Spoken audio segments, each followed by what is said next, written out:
Chapter biomolecules. देखो, हमारे आसपास जितने भी लिविंग ऑर्गेनिजम्स हैं वो सब कितने अलग दिखते हैं, है ना? लेकिन क्या ये सब अंदर से एक ही तरह के केमिकल्स यानी एलिमेंट्स और कंपाउंड से बने हैं? अगर हम किसी प्लांट टिश्यू, एनिमल टिश्यू या फिर माइक्रोबियल पेस्ट का केमिकल एनालिसिस करें तो हमें कार्बन, हाइड्रोजन, ऑक्सीजन जैसे कई एलिमेंट्स की एक लिस्ट मिलती है। अब अगर यही सेम एनालिसिस हम अर्थ की क्रस्ट, नॉन लिविंग मैटर पर करें तो हमें फिर से वही लिस्ट मिलेगी। तो फर्क क्या है?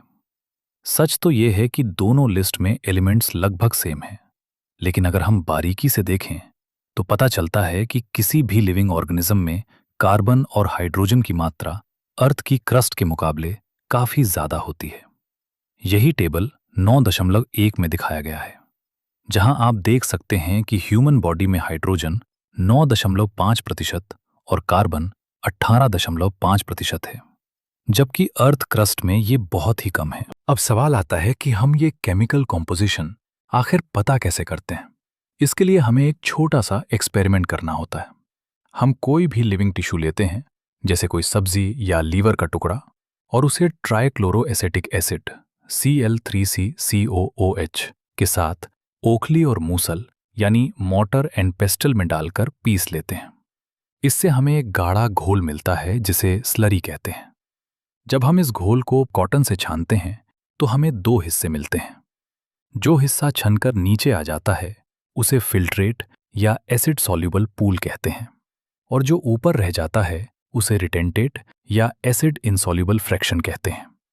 वैज्ञानिकों को एसिड सॉल्युबल पूल में हजारों ऑर्गेनिक कंपाउंड्स मिले हैं।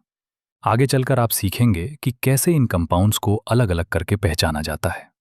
बस इतना समझ लीजिए कि लिविंग टिश्यू से मिलने वाले सभी कार्बन कंपाउंड्स को हम बायोमॉलिक्यूल्स कहते हैं। लेकिन लिविंग ऑर्गेनिज्म में सिर्फ ऑर्गेनिक ही नहीं बल्कि इनऑर्गेनिक एलिमेंट्स और कंपाउंड्स भी होते हैं। इसे चेक करने के लिए हम एक डिस्ट्रक्टिव एक्सपेरिमेंट करते हैं। हम पहले टिश्यू का वजन करते हैं जिसे वेट वेट कहते हैं। फिर उसे सुखाते हैं जिससे सारा पानी उड़ जाता है और बचता है ड्राई वेट। अब अगर हम इस टिश्यू को पूरी तरह जला दें तो सारा कार्बन कंपाउंड गैस बनकर CO2 और वाटर वेपर के रूप में निकल जाता है, और जो पीछे बचता है उसे ऐश या राख कहते हैं। इस राख में कैल्शियम, मैग्नीशियम और सल्फेट, फॉस्फेट जैसे इनऑर्गेनिक तत्व होते हैं जो एसिड सॉल्युबल हिस्से में भी पाए जाते हैं। टेबल 9.2 में ये सारे इनऑर्गेनिक कॉन्स्टिट्यूएंट्स दिए गए हैं, जैसे Na+, K+, Ca++, Mg++, H2O और कंपाउंड्स जैसे NaCl, CaCO3 आदि।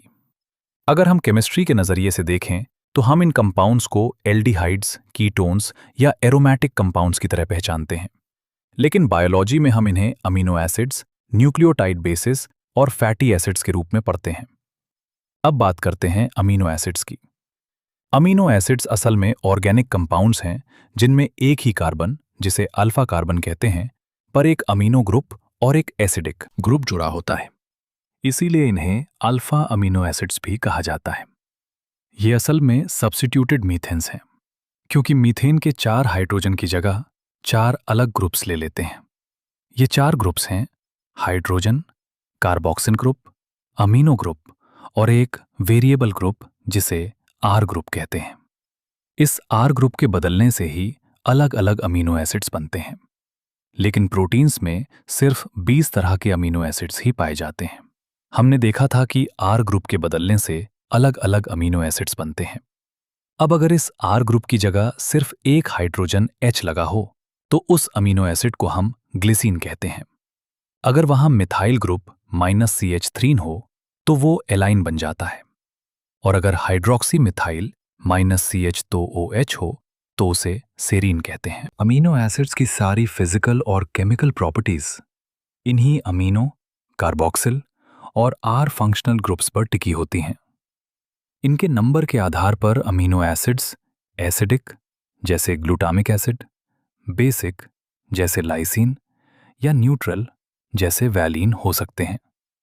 कुछ अमीनो एसिड्स एरोमेटिक भी होते हैं, जैसे टायरोसिन, फिनाइल एलानिन और ट्रिप्टोफैन। अमीनो एसिड्स की एक बहुत खास बात यह है कि इनके NH2 और COOH ग्रुप्स आयनाइजेबल होते हैं। मतलब अलग अलग pH वाले सॉल्यूशंस में इनका स्ट्रक्चर बदलता रहता है। जब एक ही अमीनो एसिड पर पॉजिटिव और नेगेटिव दोनों चार्ज एक साथ मौजूद होते हैं तो उस फॉर्म को ज्विटरायनिक फॉर्म कहते हैं, जैसा कि आप डायग्राम बी में देख सकते हैं। अब आगे बढ़ते हैं लिपिड्स की तरफ। लिपिड्स आमतौर पर पानी में नहीं घुलते, यानी ये वाटर इनसॉल्युबल होते हैं। ये सिंपल फैटी एसिड्स भी हो सकते हैं, जिनमें एक कार्बोक्सिल ग्रुप एक R ग्रुप से जुड़ा होता है।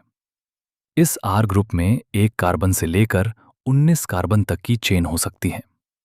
जैसे कि पाल्मिटिक एसिड में टोटल 16 कार्बन होते हैं कार्बोक्सिल कार्बन को मिलाकर, और एराकिडोनिक एसिड में 20 कार्बन्स होते हैं।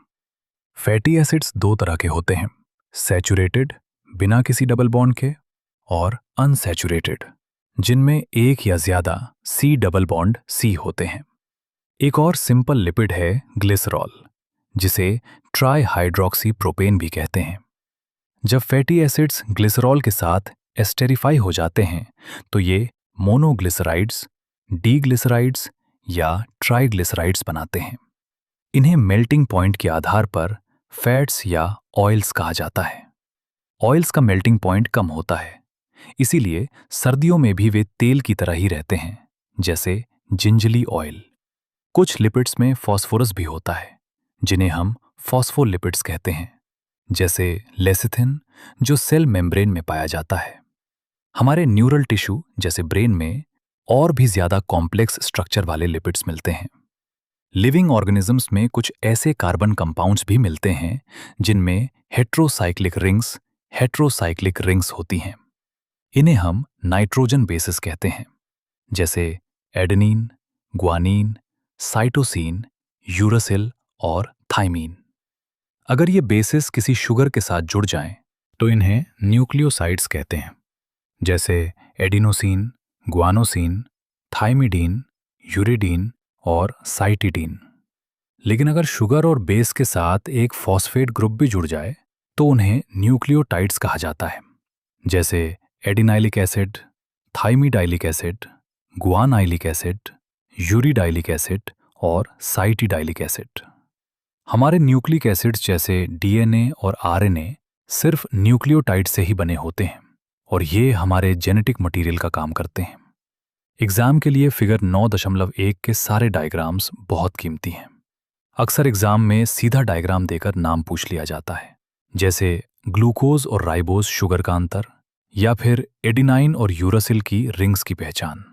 पेमिटिक एसिड और कोलेस्ट्रॉल के स्ट्रक्चर को भी अच्छे से देख लेना, क्योंकि ये नीट में बार बार रिपीट होते हैं। साथ ही लेसिथिन का स्ट्रक्चर याद रखना, क्योंकि ये फॉस्फोलिपिड का सबसे कॉमन एग्जाम्पल है। अब हम बात करते हैं मेटाबोलाइट्स की। असल में लिविंग ऑर्गेनिजम्स में मिलने वाले हजारों ऑर्गेनिक कंपाउंड्स को हम मेटाबोलाइट्स कह सकते हैं। इन्हें दो कैटेगरीज में बांटा गया है। पहली कैटेगरी है प्राइमरी मेटाबोलाइट्स। ये वो कंपाउंड्स हैं जो एनिमल टिश्यूज में पाए जाते हैं और जिनका हमारे शरीर की नॉर्मल फिजियोलॉजी में बहुत जरूरी रोल होता है, जैसे अमीनो एसिड्स और शुगर्स।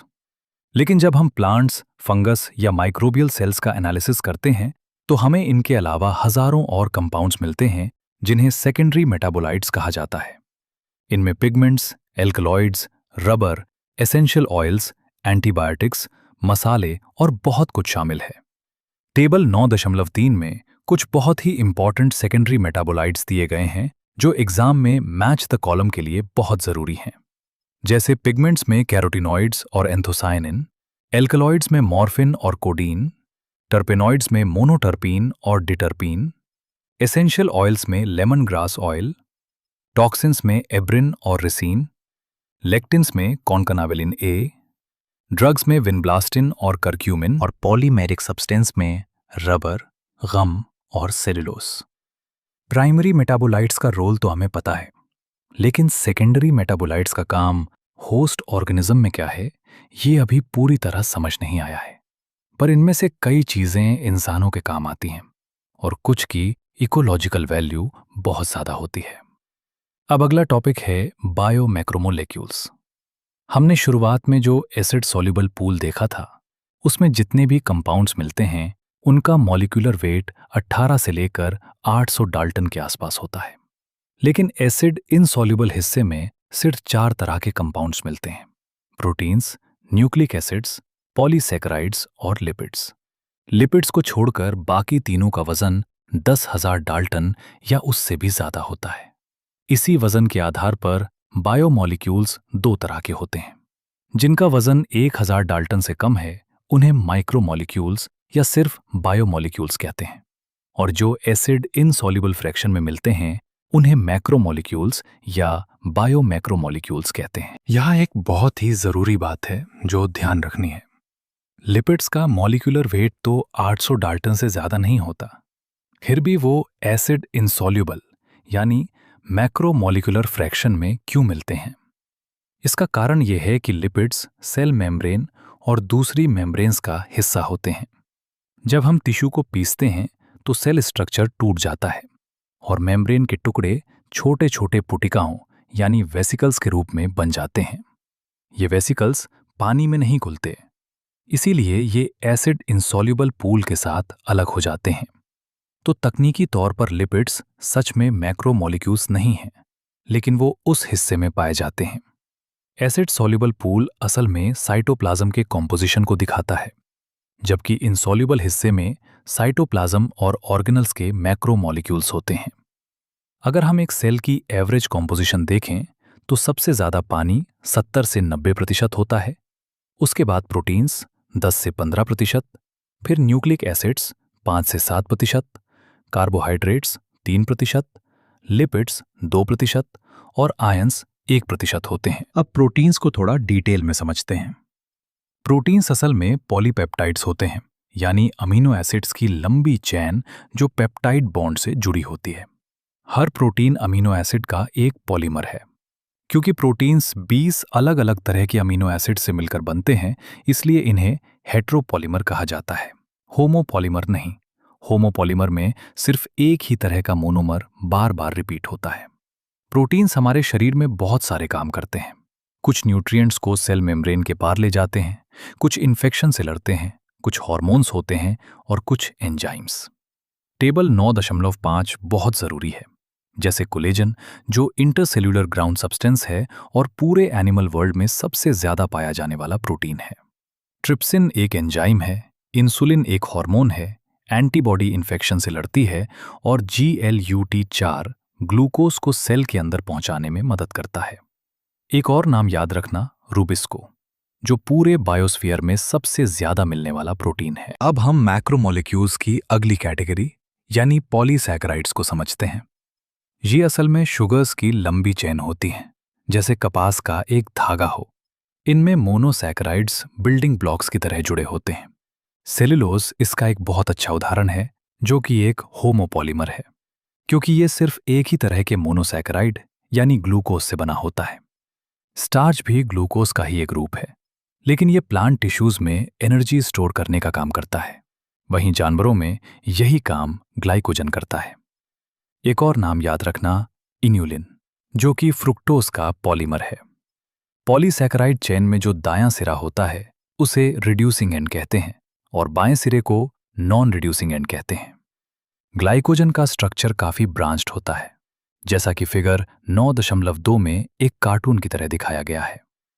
स्टार्च के बारे में खास बात यह है कि ये हेलिकल सेकेंडरी स्ट्रक्चर्स बनाता है और इसी हेलिकल हिस्से में ये आयोडीन के मॉलिक्यूल्स को फंसा कर रख सकता है, जिसकी वजह से स्टार्च आयोडीन का रंग नीला ब्लू आता है।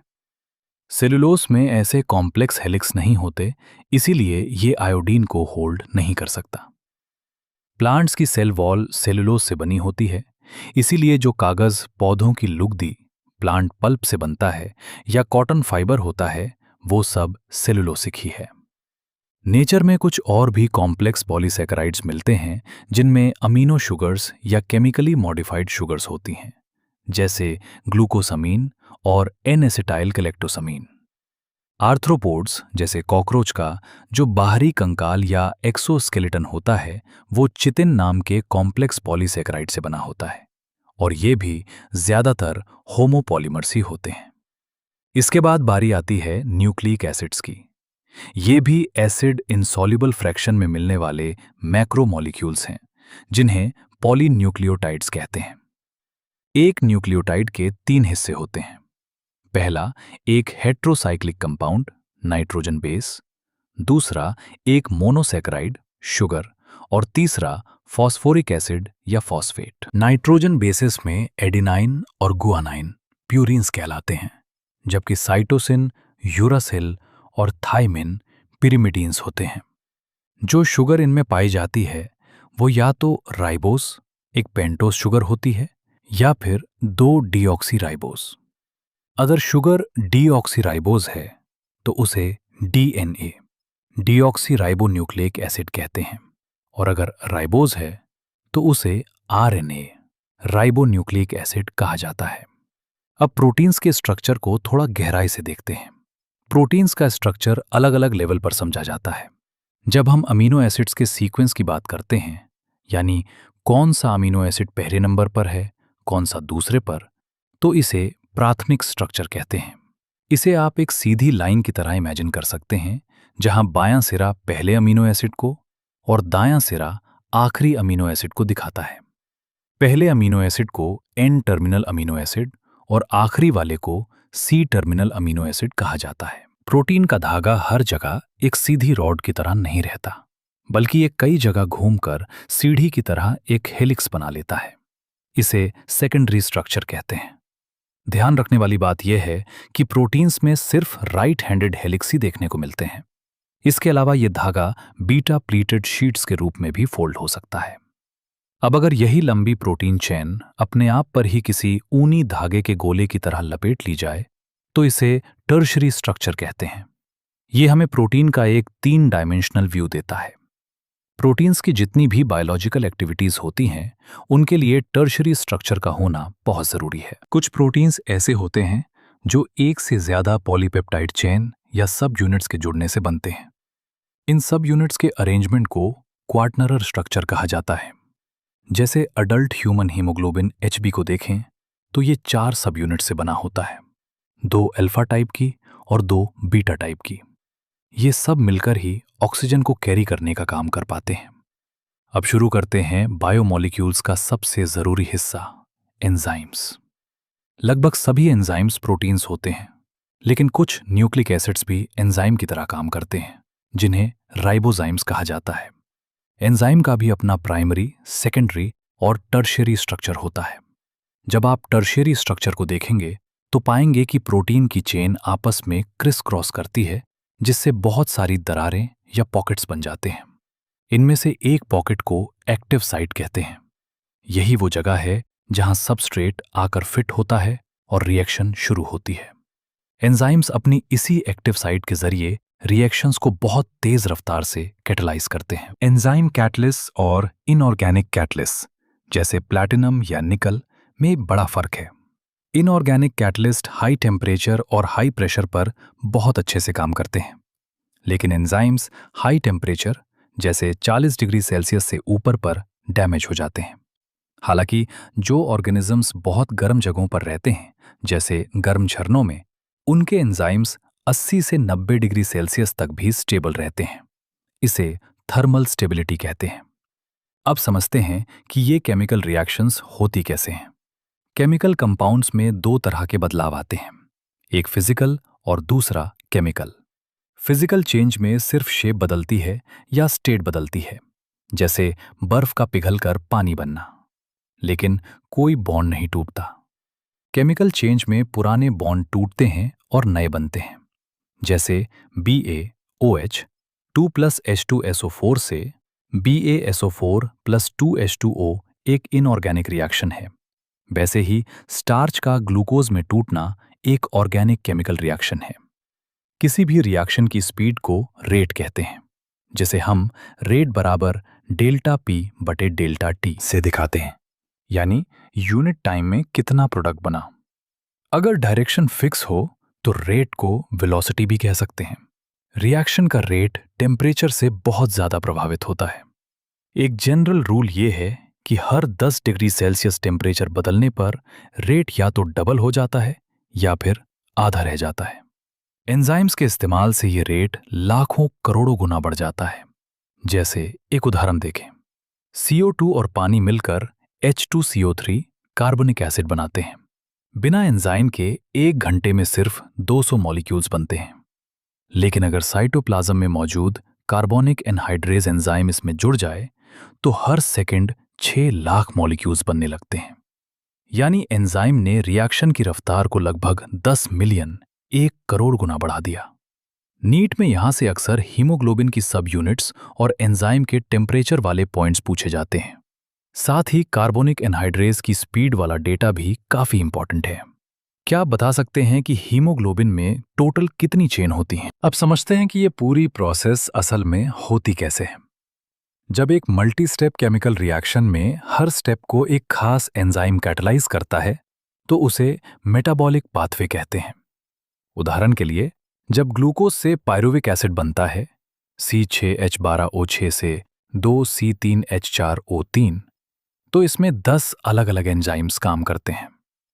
दिलचस्प बात यह है कि अलग अलग कंडीशंस में एक ही पाथवे से अलग प्रोडक्ट्स मिल सकते हैं। जैसे हमारी मसल्स में ऑक्सीजन की कमी एनएरोबिक कंडीशन में लैक्टिक एसिड बनता है, नॉर्मल एरोबिक कंडीशन में पायरुविक एसिड बनता है, और ईस्ट में फर्मेंटेशन के दौरान एथेनॉल अल्कोहल बनता है। अब सवाल यह है कि एंजाइम्स इतनी हाई रेट से कन्वर्जन करते कैसे हैं। इसे समझने के लिए हमें एक्टिव साइट के कॉन्सेप्ट को गहराई से देखना होगा। जो केमिकल प्रोडक्ट में बदलता है उसे सबस्ट्रेट S कहते हैं और जो बनता है उसे प्रोडक्ट P। रिएक्शन शुरू होने के लिए सबस्ट्रेट को एंजाइम की एक्टिव साइट में जाकर फिट होना पड़ता है। जब सबस्ट्रेट वहां जुड़ता है तो एक बहुत ही कम समय के लिए रहने वाला ES कॉम्प्लेक्स बनता है। ये एक ट्रांजिएंट यानी अस्थायी घटना है। इस दौरान सबस्ट्रेट का स्ट्रक्चर बदलकर एक ट्रांजिशन स्टेट स्ट्रक्चर में आ जाता है।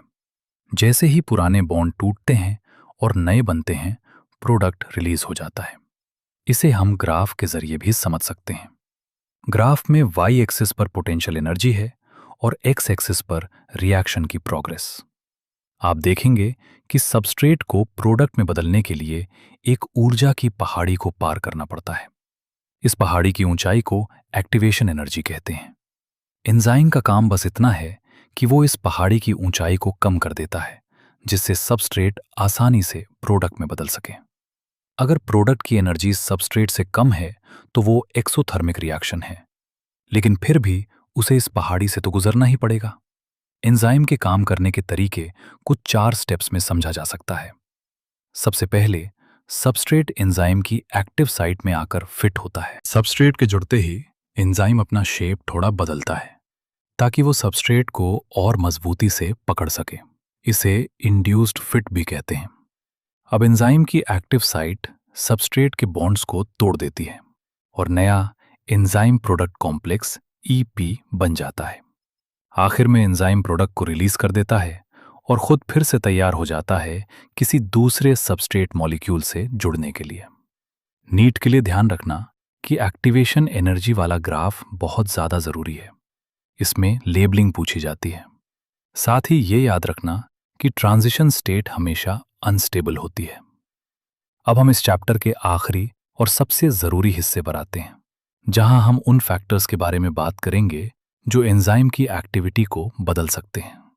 एंजाइम का काम करना उसके टर्शियरी स्ट्रक्चर पर टिका होता है और अगर कंडीशंस बदली तो ये स्ट्रक्चर बिगड़ सकता है। सबसे पहले बात करते हैं टेम्परेचर और pH की। हर एंजाइम एक खास pH और खास टेम्परेचर पर अपनी बेस्ट परफॉर्मेंस देता है, जिसे ऑप्टिमम pH और ऑप्टिमम टेम्परेचर कहते हैं।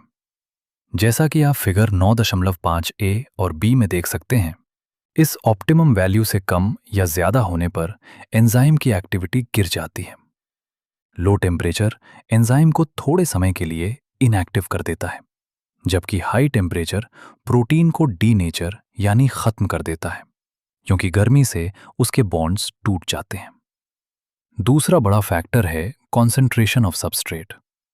जैसे जैसे हम सबस्ट्रेट की मात्रा बढ़ाते हैं, रिएक्शन की वेलोसिटी पहले तो बढ़ती है, लेकिन एक लिमिट के बाद वो अपनी मैक्सिमम वेलोसिटी पर पहुंचकर स्थिर हो जाती है। ऐसा इसलिए होता है क्योंकि एंजाइम के मॉलिक्यूल्स लिमिटेड हैं जब सारे एंजाइम्स की एक्टिव साइट्स सबस्ट्रेट से भर जाती हैं तो और सबस्ट्रेट डालने पर भी स्पीड नहीं बढ़ती। फिगर 9.5 सी में आप ये ग्राफ देख सकते हैं। इसके अलावा कुछ खास केमिकल्स भी एंजाइम की एक्टिविटी को रोक सकते हैं, जिसे इन्हिबिशन कहते हैं, और उन केमिकल्स को इन्हिबिटर।